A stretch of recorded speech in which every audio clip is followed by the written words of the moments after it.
Today, Super Bowl champion Ben Utech harnesses the power of a deliberate culture to create winning teams, and he's here today to help you do the same. Raw, uncut, and unapologetic. Welcome to Men Talking Mindfulness. Welcome back to another episode of Men Talking Mindfulness. Today, we have an incredible guest joining us, Ben Utech. You may know Ben as a Super Bowl champion with the Indianapolis Colts, but he's much more than an athlete. Ben is also an award-winning speaker, author, an accomplished musician, and holy cow, man, you have got to listen to his songs after this. Man, they're going to give you goosebumps. And he's a leadership consultant dedicated to building winning cultures in teams and organizations. And he's here to share his insights on how a deliberate culture can shape everything from performance to personal growth. So whether you're a leader, a coach, or someone looking to cultivate a stronger culture in your life, this conversation is one you don't want to miss. So, hey, Will, my brother from another mother over there, and Ben down below. Hey, great to see you guys. Excited to get into this show. Let's go, John and Will. It's awesome to be here with you guys. So thanks for having me. Thanks for being here, brother. Yeah, hey, thank you, Ben, and thank everybody for tuning in and listening. And hey, if you want to learn about what else is going on with Men Talking Mindfulness, and including we have our fall live meditation course coming up on April. My God, what month am I? October 6th is what's happening. Or hey, if you want to sponsor the show, just head to mentalkingmindfulness.com to check all that out, or you can simply text MTM to 33777. Ben, what we like to do just to kind of ground the show, calm us down, and remind everybody how incredibly powerful it is to take a breath, to really begin to hit that reset. We do this every show. So everybody sitting up nice and tall or slouching your chair. It's all right. I prefer if you sit up, but, open the lungs. But let's start a nice little exhale. Let it go out, out, out, out, out. Really hit that emptiness and then fill with a big giant inhale through the nose, filling deep down into your belly, and then slowly filling all the way to the top of your chest, and let it go out slowly through the mouth.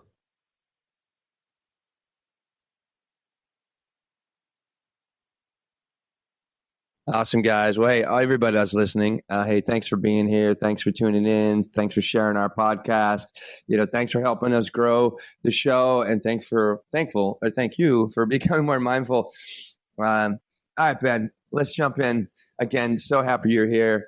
Why don't we start? Just give us some background. How do you go from a 2007 Super Bowl winning tight end with the Indianapolis Colts, to a business and culture specialist? Yeah, can you answer that for me? I don't know. I've done some research. It is still a bit of a mystery, and I love to joke when I keynote that how I went from my first career, where my job was to hit people first, to my second career, where it's to care about people first. It's still a bit of a conundrum, but honestly, it really did come out of my time with Hall of Fame head coach Tony Dungy. I grew up in an inspirational family. My dad was a pastor for over 45 years. And I really fell in love watching him craft a message every week to use words to positively impact people. And I knew in some way, shape, or form I was called to do the same thing. So that's why I chose a degree in communications and public speaking, because I thought to myself, man, if I can have an opportunity to pour into people and to help them see their value and significance, then I know that's a life worth living for. That's a life on purpose. And so when I played for Tony Dungy in the Indianapolis Colts, it was the first time that I'd really come in contact with a leader who won a championship built on servant leadership. His belief was that if you build better men, you get better football players. Right? Which is, look, we're going to do a great job at training the fundamentals and techniques of the role. But what we believe enhances that role is if we pour into the development of the person, right? Because if you can help a person reach their potential as a human being, then the belief was that would transfer over into their performance on the field. And it's just true. It's common sense, right? When you go to work every day and it drains the life out of you and you don't love what you're doing, it completely will affect your performance. But if you find joy in what you're doing and there's happiness when you walk in to work and you feel value and significance, then the way in which you commit, the way in which you give devotion to that organization and respect and trust its leaders, all of that just gets enhanced and has a direct impact on performance. And that was pretty radical, you guys. You know, sports is a traditionally more of a fear-based leadership style where we're going to break you down. We're going to ask you to conform to a way and be obedient to a way. And there's not a lot of inspiration in that. It's just, here's what it is, do it or you're not going to be on the team. Whereas Tony's philosophy was to inspire the belief within the purpose and value of the player. And so that very first team meeting, you guys, when the coaching staff came walking in, I was just expecting to get the language I'd always got. But the very first thing out of Dungy's mouth was, if you're sitting in this room today and your entire identity is wrapped up in a game, you've completely missed the purpose of your life. Wow. I mean, whoa. Just like, that just sinks in, and I'm looking around and there's Peyton Manning on my left, and, there's 5 Hall of Famers that have been on that team. And it's just like, and these, and I'm thinking, wow, okay, this is unique. And he continued to say, look, my job here is to win, but more importantly, my job is to build a family. And the acronym for family in football is forget about me, I love you.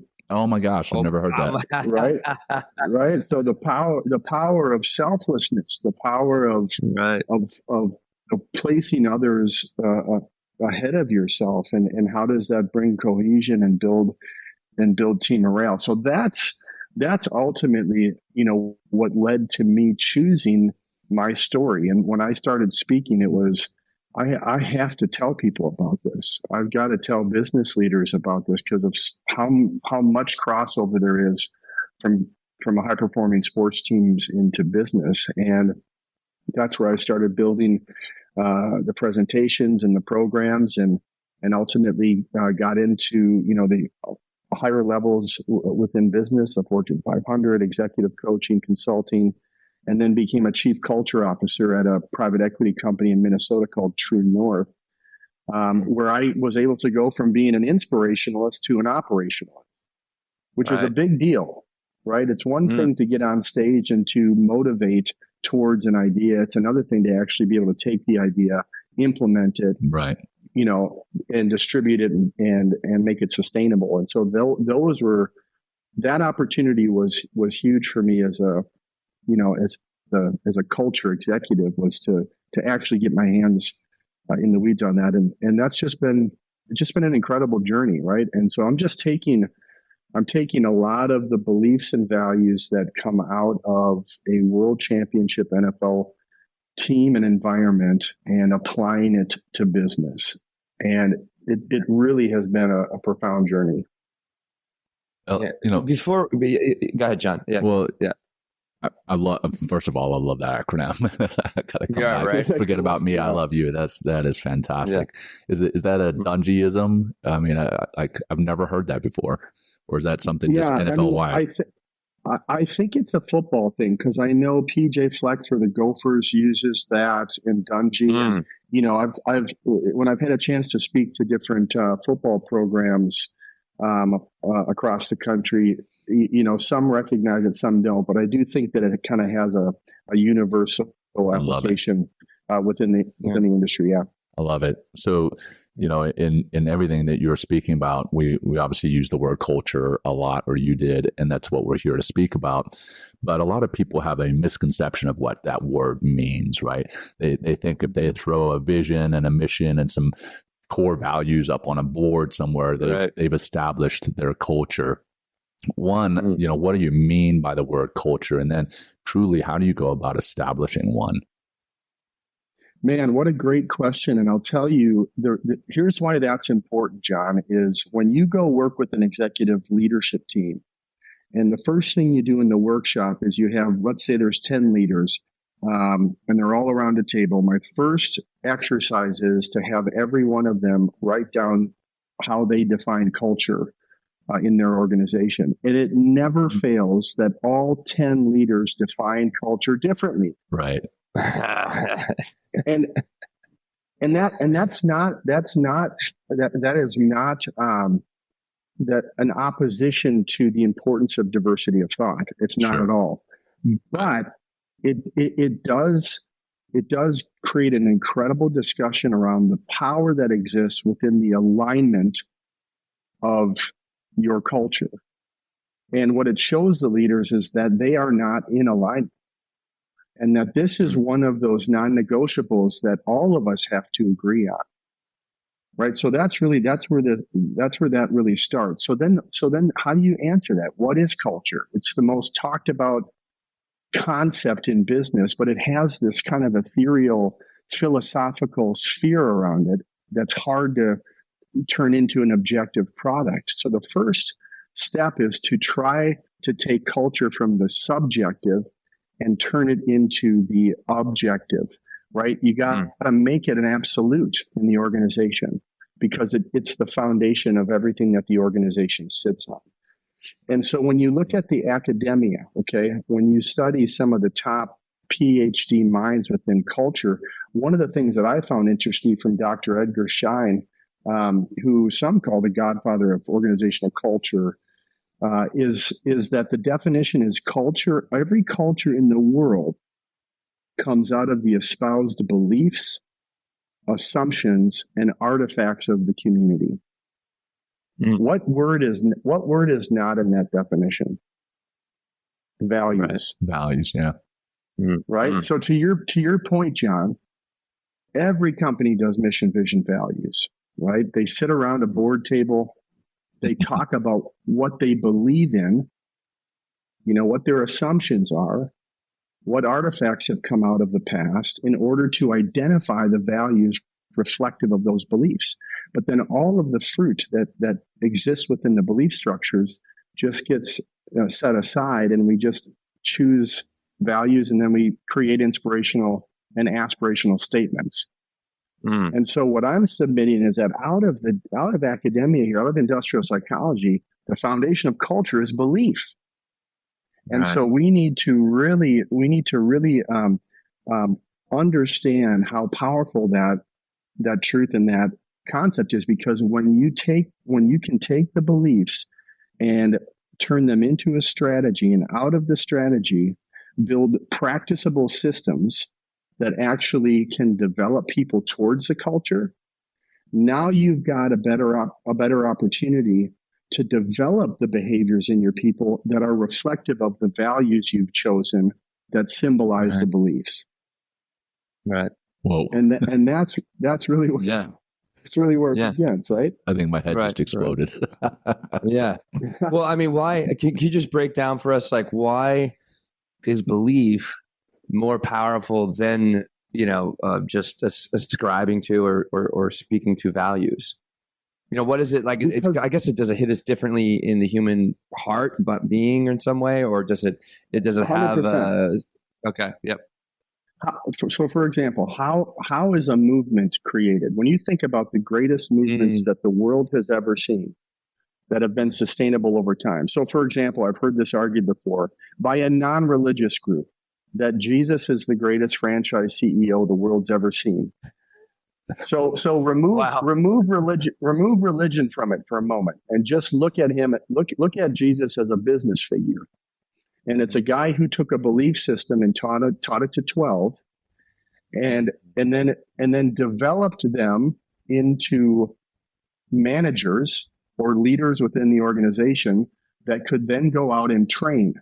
And today, over 2.6 billion people on the planet identify the Christian faith as their foundation. So I'm not arguing, I'm not evangelizing here. I'm just saying when you think about that, okay, that movement came out of giving an individual the opportunity to believe in the system. Once they choose to say yes, once they understand the beliefs and say, I completely agree with that from the deepest part of who I am as a human, my intrinsic belief aligns with that, then the commitment that they give and the passion is what then creates the movement, right? Versus organizations that just think, okay, what do we do about our culture? You know what? Let's just build programs and tell everybody that they have to just do the programs.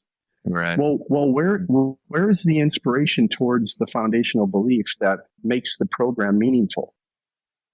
And that's the difference here. Culture, if you run culture to scale significantly, especially in larger organizations, you have to look at it through the lens of an inspirational movement in order to get the buy-in, where then people really want to practice because they truly see the value in that, right? So the belief is our beliefs as humans. If you guys think about it, when anybody ever asks you questions about the things you care about the most, family, politics, religion, I mean, I've never heard a person say, well, it's always, I believe that, right? Or I just, pay attention to that. If you're reading the news, that's the word people use when they want to put their stake in the ground on something, because it's the foundation of who we are as human beings. It doesn't matter where you come from in the world. And so that's why belief has to be foundational. Wow. Interesting. And culture is that just, it's a belief system? Is that kind of, and there's obviously other elements, I guess, involved, but like, I guess it starts at the core of a culture as a belief system.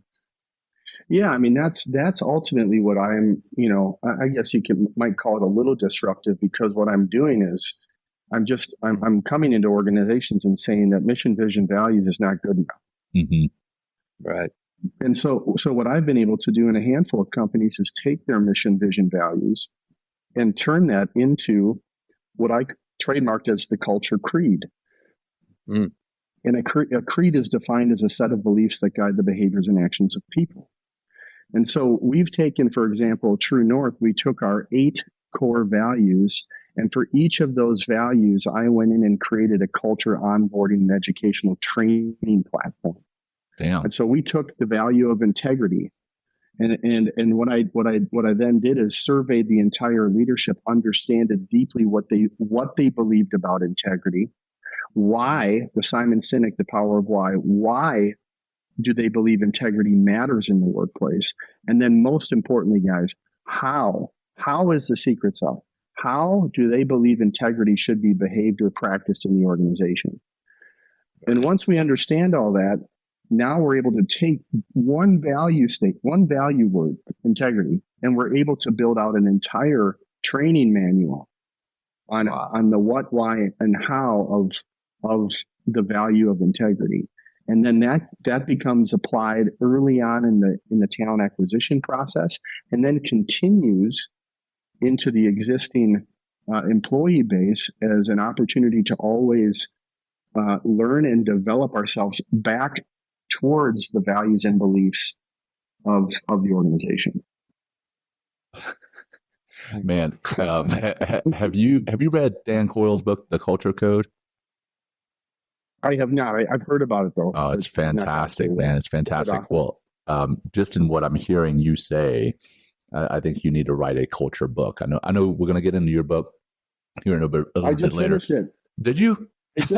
I did, John. Amazing. I just signed a deal, a 2-book deal with Wiley Publishing. Fantastic. Yeah, congratulations. To do the Champions Creed, build your culture and the power of belief. So, me and Will be some of the first readers. April. When does it come out?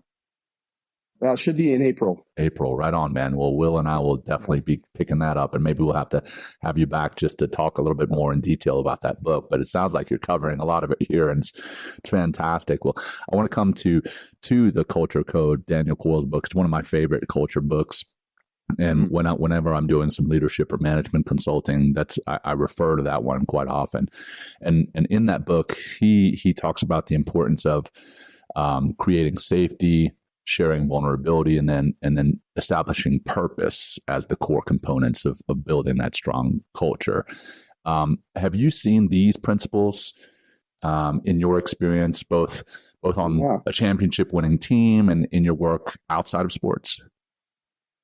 Yeah, 100%. I mean, vulnerability is a powerful choice, really. It's a powerful behavioral choice, and it's not easy, right? Because vulnerability is actually defined as opening yourself up to being emotionally wounded, right? So that's what vulnerability means. And so to ask someone to do that is that's a big ask, especially if you're someone that has a lot of emotional wounds, from your past.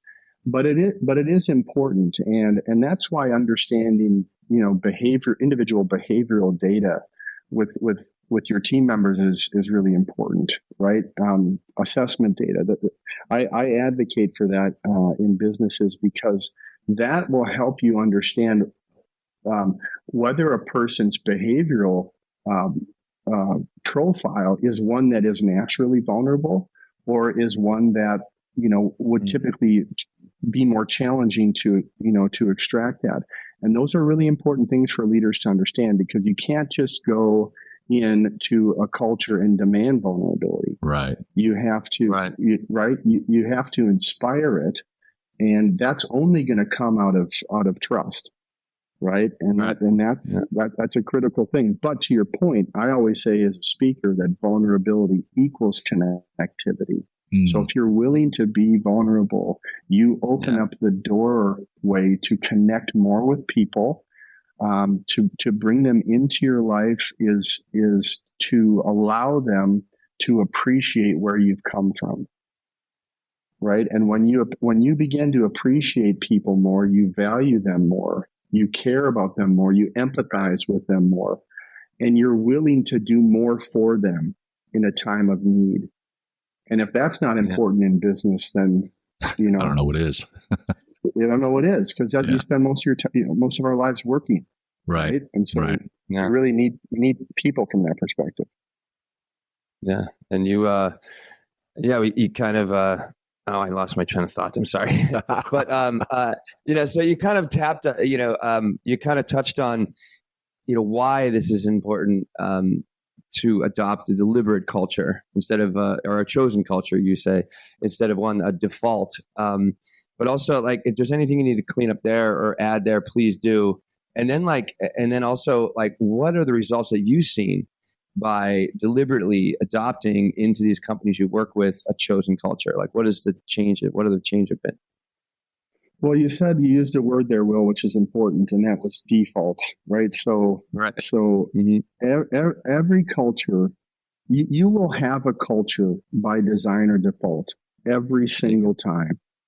Every family at home, every sports team, every corporate organization, everybody has a culture, and it's either going to be by a design or it's going to be by default. And so if that's true, if you can embrace that as truth, why would you not design it? Right? And the design the design should be simple. I think oftentimes when we talk about culture, right, especially in business, organizations kind of view it as a boulder. It's like, oh my gosh, the weight of this culture, and how do we transform it? And it's going to take forever. And they feel like it's this boulder that they have to throw into a pond and make a massive splash in order to cover the organization. When in fact, guys, culture transformation is a pebble. And I call it the culture drip. It's leaders consistently throwing the pebbles into the pond every single day, and the ripple effects, they just keep expanding, and they keep growing. They run into each other through alignment, and they work themselves across the entire body of water, right? And so you really, when you're thinking about designing culture, please don't feel overwhelmed, but instead have the mindfulness to breathe, to collect yourself, and to begin to go back and start thinking through the non-negotiable beliefs in your life that drive your behavior. And within those beliefs is the opportunity to create an objective list that ultimately becomes the symbol of why you choose to do what you do. And that becomes the blueprint or the archetype for the design of your culture. And, are those the pebbles like you're talking about? Are those the pebbles like that the CEO, if I'm the CEO, like what am I throwing in the water? And how do I know, what those things are? Like, how do you identify those things? I'm sorry to cut you off, but no, it's a great, yeah, it's a great question. And the pebbles are going to be different for every organization, right? Right. And so once you identify the core beliefs, and especially start focusing on the how, so that the how is the house of the pebble, right? How are we going to practice this, right? If we are a company of kindness and compassion, right? We're a hospitality organization, and so kindness and compassion is one of our core values and beliefs. Okay, if you've ever read Will Guidara's book, Unreasonable Hospitality, it will blow your mind. Will Guidara was the 3 Michelin star winner of 11 Madison Park, I believe, which was this world-renowned restaurant in New York City. And his entire book is about the how. How did they view out-serving every other restaurant in the world? And to the degree that they chose to do it, you guys, you won't even believe it. I mean, they invested financial capital in building out a team at their restaurant, and the team was called Dream Catchers. And what the Dream Catchers' primary role was to walk around the room, walk around the tables, and listen to the conversations that were happening, and to find moments or missed experiences or dreams that were not captured, and then to go out and actually make the dream come true before the end of the meal. So for example, one of the stories, a family had come in first time in Manhattan. They got a table at the restaurant, and as they were there, one of the dream catchers overheard them saying, "Gosh, the only thing we missed out on was to actually go to one of those New York City hot dog stands. I would have loved to have just, had one of those." So the dream catcher goes into the kitchen, tells one of their runners. They run 2 New York blocks. They pick up 6 hot dogs. They bring them back to the kitchen. All the chefs turn it into an incredible presentation. And before their meal is over, they bring them out and they set it down, and the people just exploded. And their review. So anyway, sorry, I'm long-winded here, but the point is that the pebbles represent the how. And there's, when you understand the beliefs and you understand how you want those beliefs to be reflected in our workplace behavior, then you can start to say, okay, well, how do we accomplish that? And if we look at it through a simply profound design, we can find the smallest ways to practice kindness, or to practice humility, or to practice integrity, or character, or courage, or whatever those beliefs are, and to be creative with it so that we can create these moments. And you see that, guys, like whether it's in True North or other companies that I've worked in, or when you read, engagement studies, you can see across an organization how those moments are felt by the organization, and how they improve the way people feel about their leaders in their company. The experience that you just shared about the restaurateur, is that the right word, restaurateur? reminds me also of another story in Dan Coyle's book, The Culture Code. Danny Meyer, he's the founder of the Union Square Hospitality Group, and his whole thing was about creating a culture of hospitality. And similar story is his people would walk around and listen, and somebody saw that there was a bottle of wine on the menu that was like $425, and they're like, oh my gosh, I wonder what wine that costs $425 tastes like. And Danny had kind of empowered his wait staff to spend some money on his people, spend some money on his guests, right? And one of the waiters hears that, and he goes and uncorks the $425 bottle of wine and brings it over, and he pours a taste for everybody at the table, and it kind of like the hot dog story, exploded. But there's that value in listening, and not, the examples that we just shared are restaurants and hospitality, but where can we do that in the business world? Where can we do that elsewhere in our life? Which brings me back to what you mentioned a second ago, is that cultures can be either default or deliberate. And you specifically mentioned in our families, and like how do we go about developing a culture within our family? Like I know, I'm a father. I've got 3 kids. I know you have 4 daughters. How would you recommend someone actually is more intentional about developing a culture within their family? All right, that's a great question, and it stays true whether it's at home or in business, right? You have to take the subjective and make it an objective strategy and system, right? So, the culture creed, the book really goes into the game plan of a championship football culture that was built on the 4 L's: listening, learning, language, and love, right? What does it mean to be a champion listener, champion learner, someone who's always pursuing knowledge towards wisdom? What does it mean to be a champion language user, right? Not just a communicator, but someone that understands how important it is for people to understand the context of your words, right? Because, communication a lot of it is based on assumptions and that we make, and just assuming that people are going to understand it exactly the way we want them to.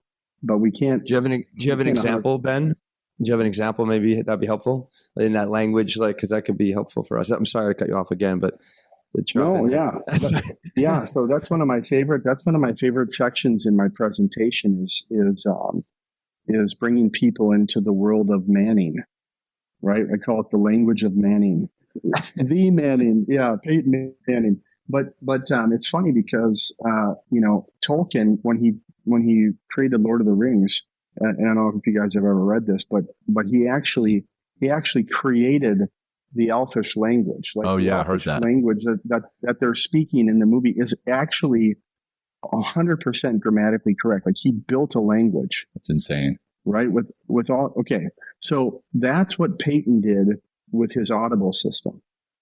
Right. So every single word, every single hand signal that you ever saw meant something very specific. And the entire offense had to understand with 100% clarity what every single one of those words and hand signals meant, because they were telling each of us exactly what we were supposed to do. So imagine if we're never going to be able to accomplish that, with just our words and people, but it doesn't mean we can't try. It doesn't mean that when we communicate with people, we can't try to bring as much clarity to the conversation as possible. And that goes through really the what, why, and how of communication. What are you saying? Why are you saying it? And how are you saying it? Content, purpose, and delivery. And so before you enter into conversations with people, if you can identify the what, why, and how of the content, purpose, and delivery, the clarity that will come out of that conversation will be more significant than if you hadn't before. And that's the kind of stuff that you bring into the family. So much like you sit down in a business to build your annual corporate strategy, is how you should approach the culture in your family. Right? Sit down with your partner, with your spouse, sit down with your children and take an objective approach to what are the core beliefs and values that really define who we are as a family.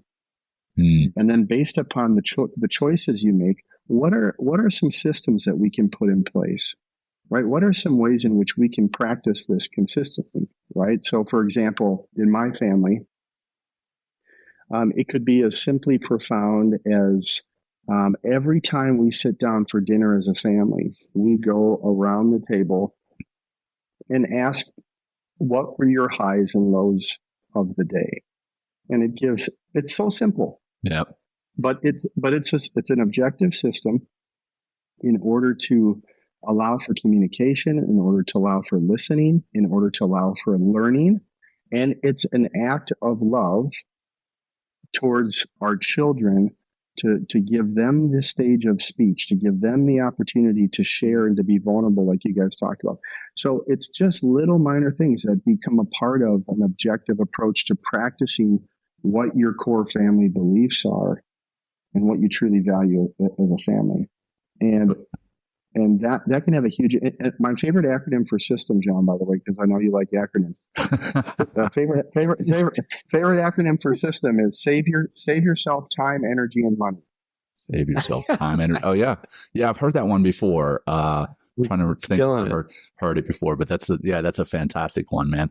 And I'm actually glad you brought up Peyton Manning with regards to the family, right? I'm sure you've seen the Book of Manning, where if you haven't, fantastic special on the ESPN, all about how Archie Manning kind of brought up his family with values. You know, he brought up Cooper and Peyton and Eli, and he kind of the whole show explores how Archie Manning instilled these values, also intentionally put them into challenging situations, and then helped them to shape the successes that they ultimately became. So, you know, that right there is Archie doing the deliberate culture in his family. And I'm a Louisiana boy, so you know I know the stories there. But anyway, I've got, or Will, I know you've got one more question before we do a hard pivot here. No more? All right. You want to? No, I do have another question. One thing I want to just make a comment. And I think you were going to say something, Ben, based on what John said. Go ahead and jump in if you like. I saw your hands up. Okay, so I just got one really cool story to share with you guys about Peyton and Tony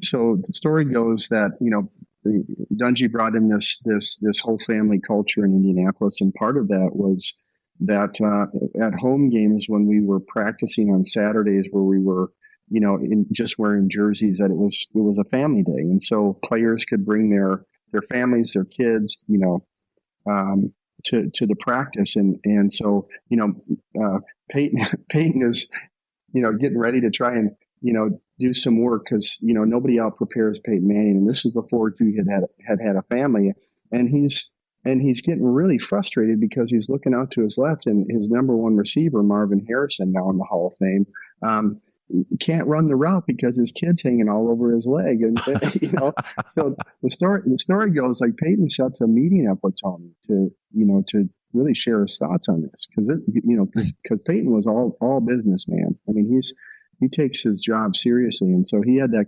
conversation with Tony, like, hey, how are we supposed to, you know, stay focused here and improve when we're letting kids like on the field and not that it was ever crazy, but you know, it's Marvin Harrison and he can do what he wants. Right. Okay. So the story goes that when Peyton leaves Indianapolis years later, okay, now has a young family, right? They had boy and girl twins, and so Peyton ends up going to Denver, and one of our other former receivers, Brandon Stokely, also went to Denver, and so Tony Dungy is, you know, now doing sports anchoring, and so he's on the sideline, and Stokely runs up to Coach and says, "Hey, Coach, you're never going to believe what Peyton did." Peyton comes into Denver, and he's addressing the team on the first day. And one of the first thing that he declares to the team is, we are going to have family Saturdays. We are going to start practicing family Saturdays. And here's what that looks like. And after the game, Tony says he was so proud, he couldn't believe it. But after the game, there's Peyton doing his news conference in front of the world of sports media with his kids hanging onto his legs right next to him. And it's just, but it's fun story. But like when you think about it, I mean, it's a profound example of, of the impact that, culture and leadership can have on people over time, and how those pebbles that Tony kept throwing into the pond had a ripple effect around Peyton's life that he adopted because he saw the value in it, and then began to practice that, and ultimately took another team to a Super Bowl championship. It's pretty cool. It's super cool. And, I want to stick along the lines of family here, but I'm going to take a hard pivot from the culture side. While we're talking about family, I know you and I have spoken in the past, and we spoke about your family, your kids, and in doing research for this episode this morning, I went and read the Amazon description of your book, and I'm going to read that quickly. The book is Counting the Days While My Mind Slips Away, a story of perseverance and hope. And here's that part of that description. After 5 major concussions, NFL tight end Ben Utech of the Indianapolis Colts and Cincinnati Bengals is losing his memories. This is his powerful and emotional love letter to his wife and daughters, whom he someday may not recognize. Getting a little emotional here. and an inspiring message for all to live every moment fully. That last part there, to live every moment fully with your family. That's the very essence of mindfulness. That's what kind of how we define mindfulness, is being present here in the moment, being fully in that moment.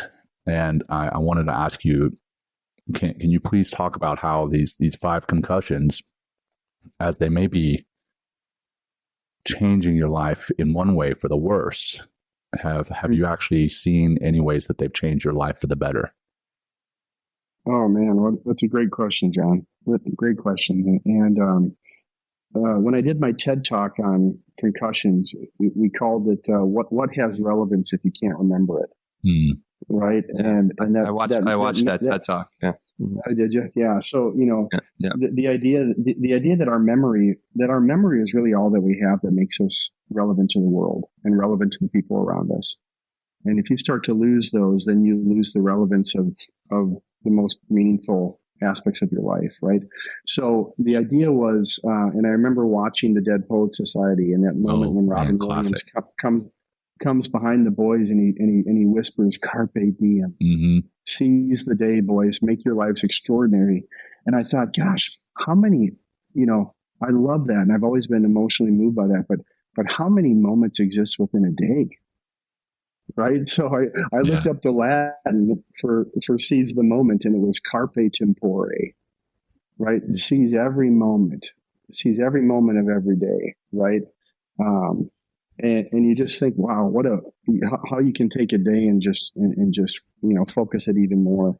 But that book and the song that I wrote, "You Will Always Be My Girls," which hit a nerve with people on that music video. At the time, guys, you got to understand, like, when I had my last concussion, this was the dawn of CTE. This was the dawn of chronic traumatic encephalopathy.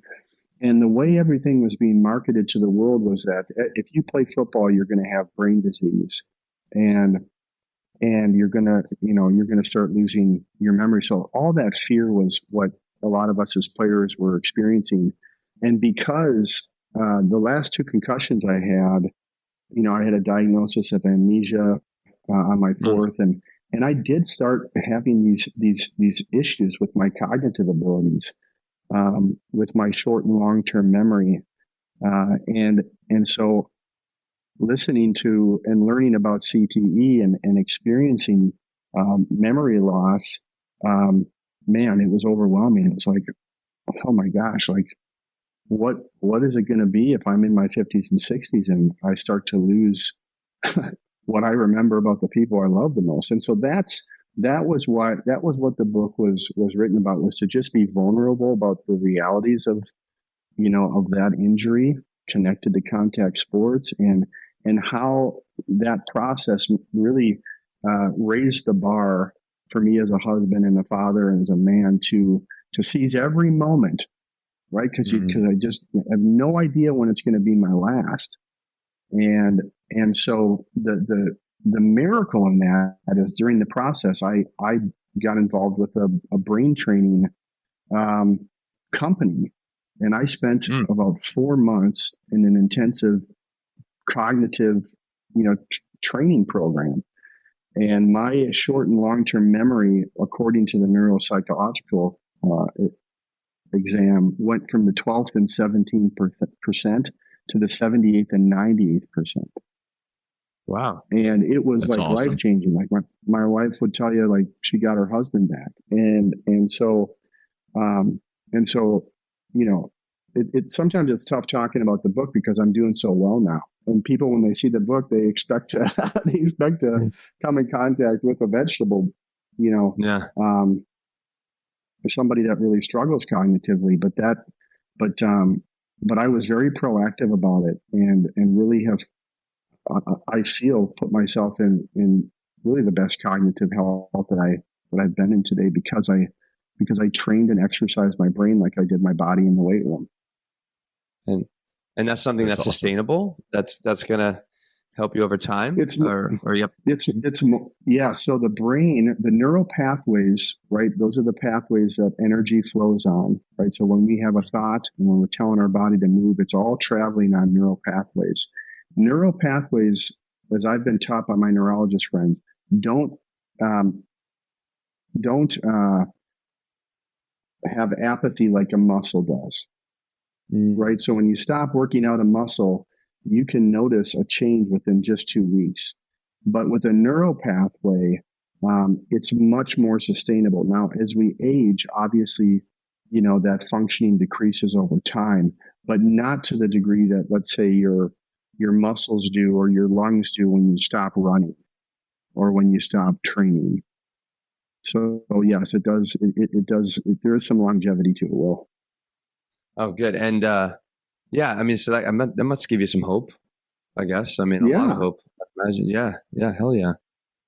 Yeah, it's your brain creates new synapses every time you learn something new, and so the idea is, instead of in fact, there was not that we're getting sidetracked here, but there was a really cool study on a group of nuns, and when they had all of the postmortem data on the nuns, a large percentage of them were diagnosed with Alzheimer's, but they never exhibited the level of symptoms that the general population does. And the explanation of that was they spent a lifetime learning.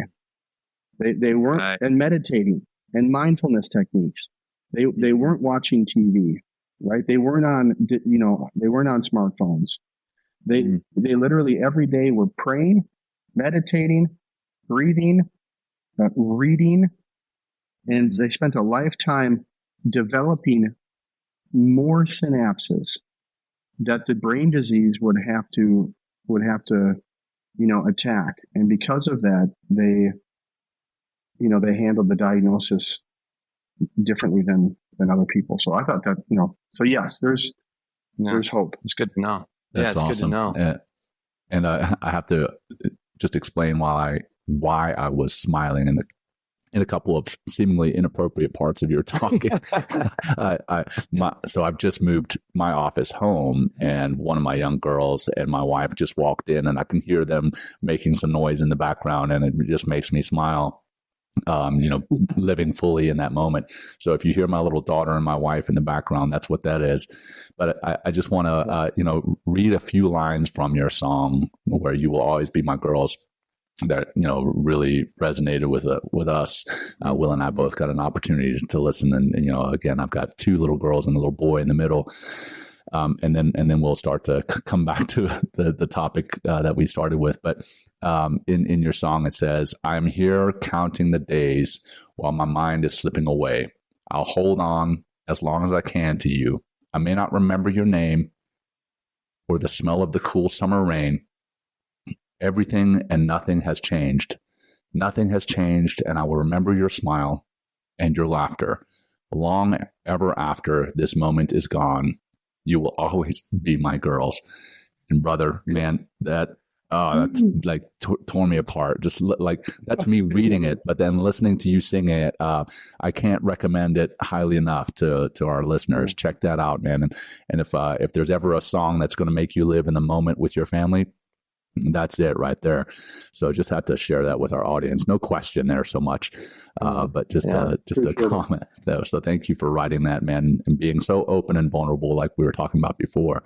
That's amazing. So, Will, back up. I like, hey, we have a lot of men that listen to this show. It is called Men Talking Mindfulness. It's funny, John. Like, I was talking to somebody about our meditation course the other day. Some woman, I teach a yoga class here in the city, and I hand her my card. She's like, "Oh, is this just for men?" And then everybody just falls right into that trap. I mean, it's like, no, it's two dudes talking about mindfulness. But yes, we do have a lot of men talking about this, and we definitely. I mean, I'm a big sports fan. I grew up on football. I've seen you play, Ben, on the field for sure. I definitely watched that 2007 Super Bowl. But what's going? Like we had Randy Curran. I don't know if you know Randy Curran. He played at Georgia, and then NFL player. And where did he go? Yeah, I'm forgetting. He played at the Titans, John. I can't remember, but. Yeah, we had a question, I asked him, and I like to kind of ask you the same question, getting inside the helmet, like what was going on, like going back to your playing, and you're walking to the line of scrimmage, like what is going through your mind, just before the snap at the line of scrimmage? If you wanted to kind of take us into that, I thought it'd be really cool to hear. Well, I mean, it's a chess game, right? So you have, every single play, has very, very specific,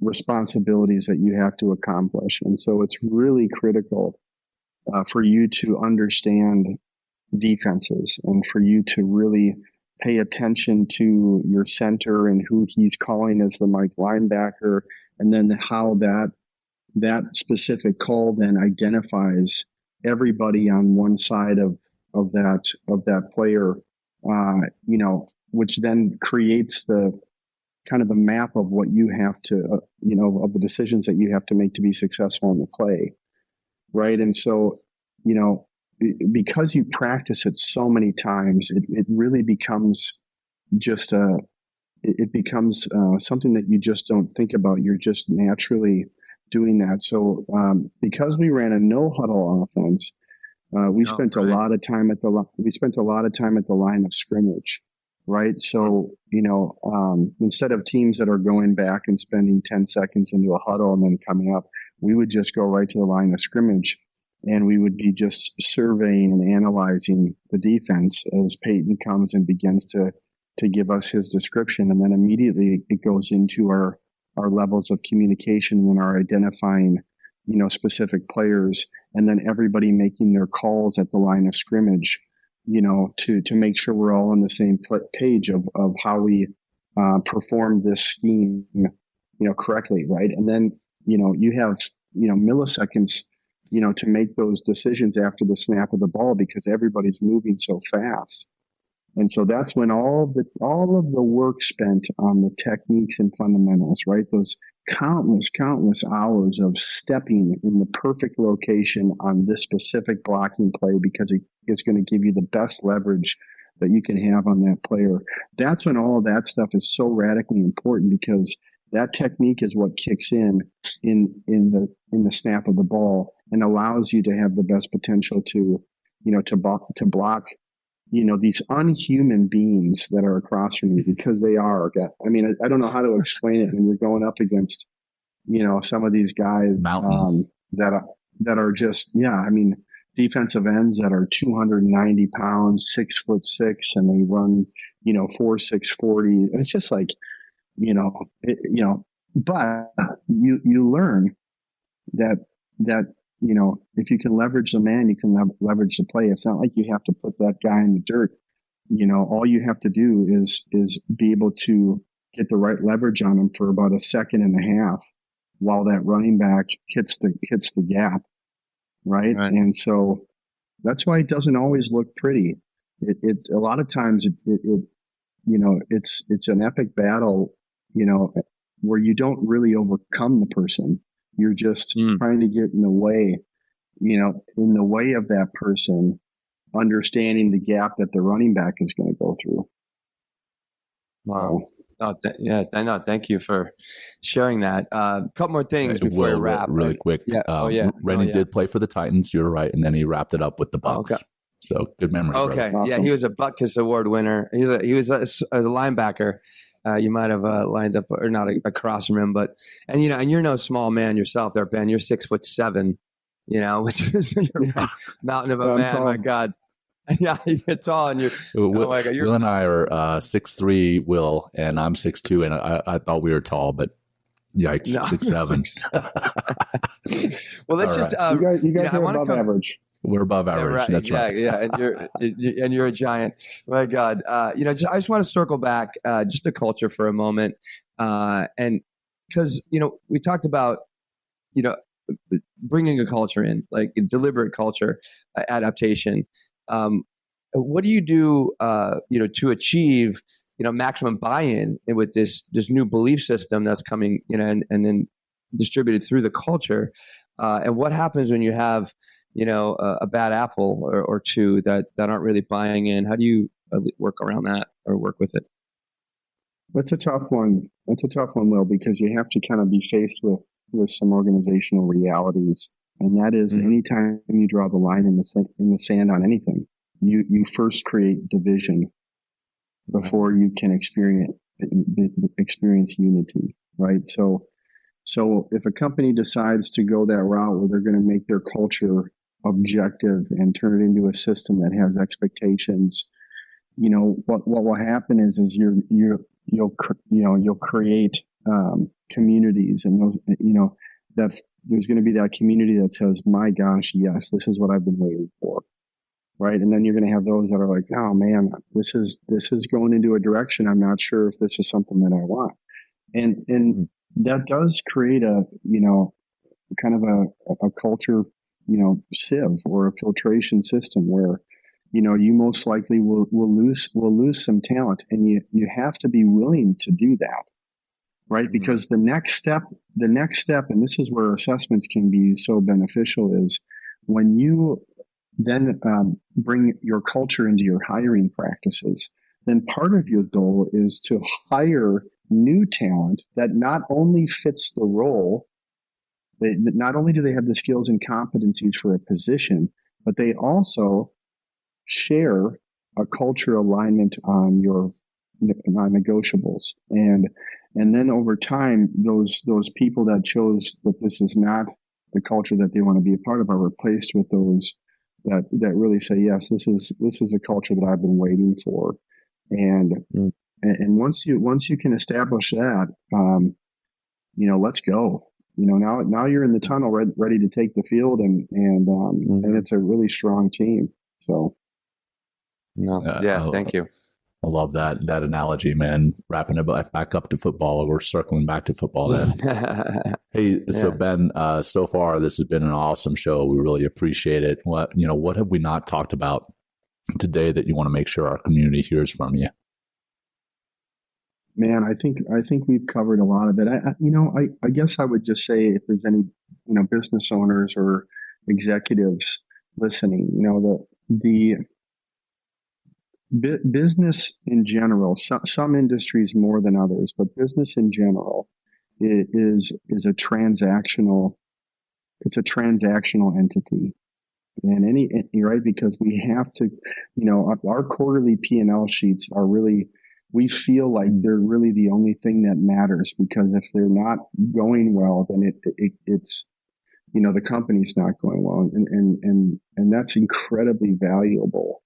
But the number one, the number one thing that a transactional industry battles is the relational, right? The relational versus the transactional. So there's this idea that culture is the soft skills.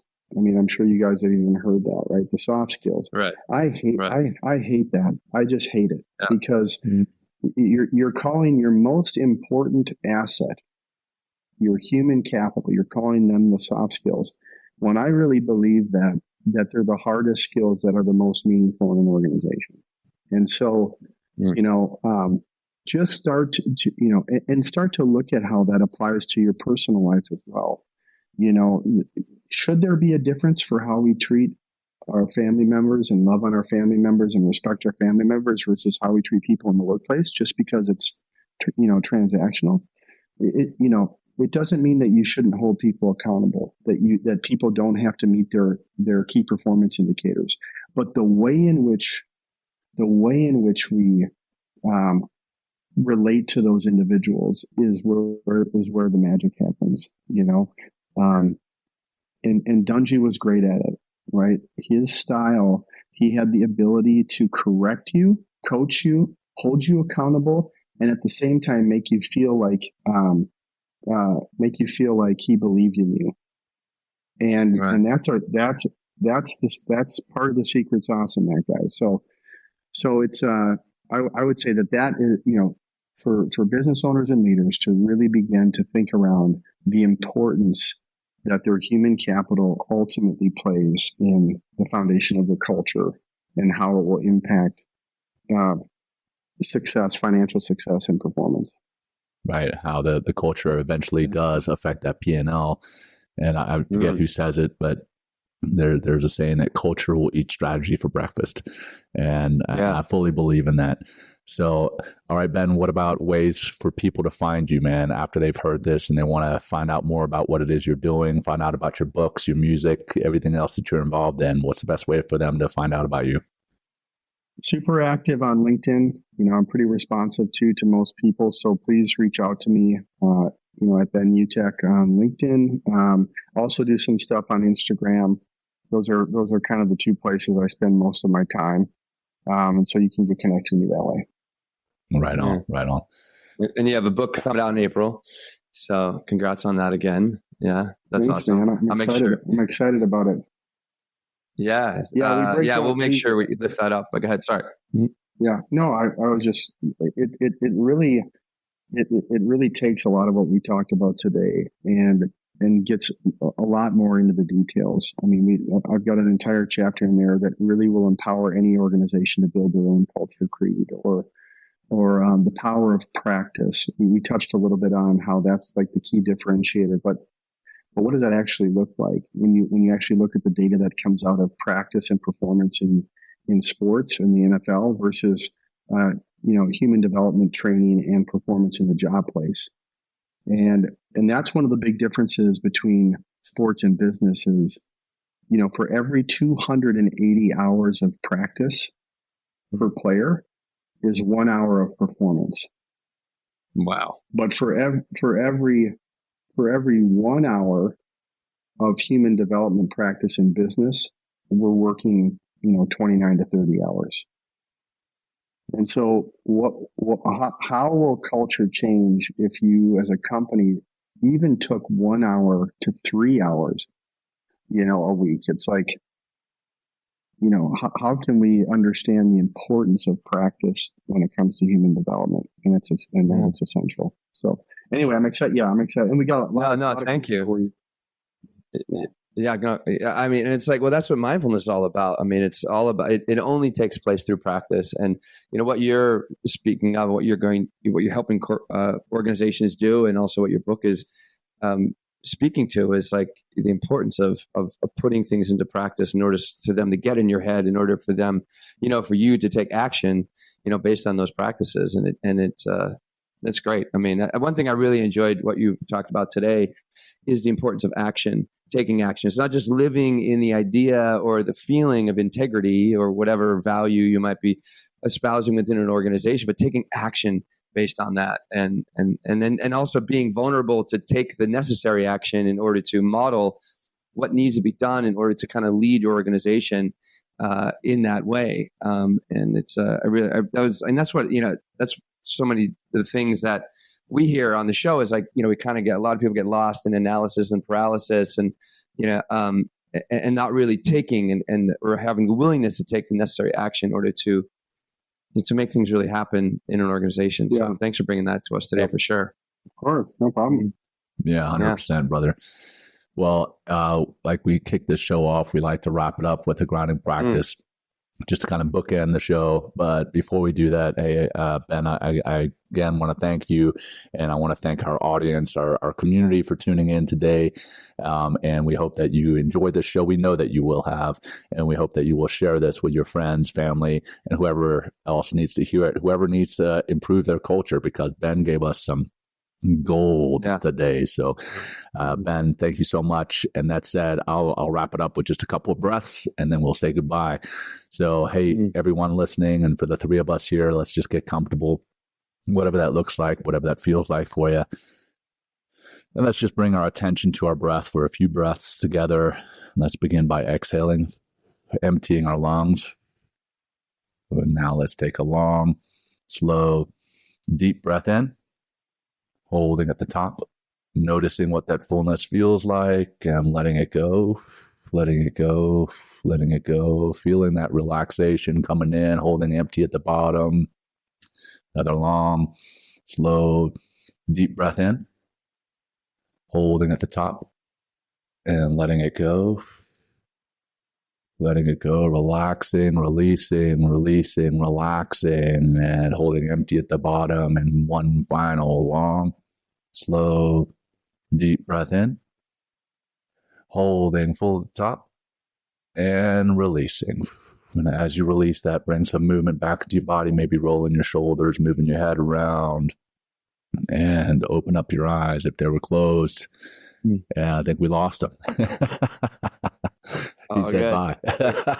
Here we are, John. He was so grounded that he had to bolt. But anyway, top of the hour, maybe his computer shut off. Yeah, maybe.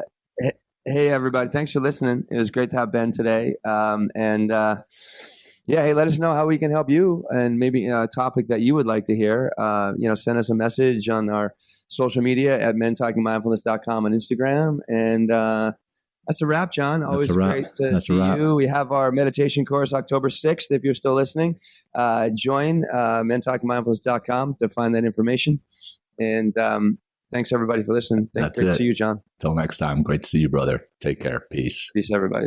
Thank you for joining us today. We hope you walk away with some new tools and insights to guide you on your life journey.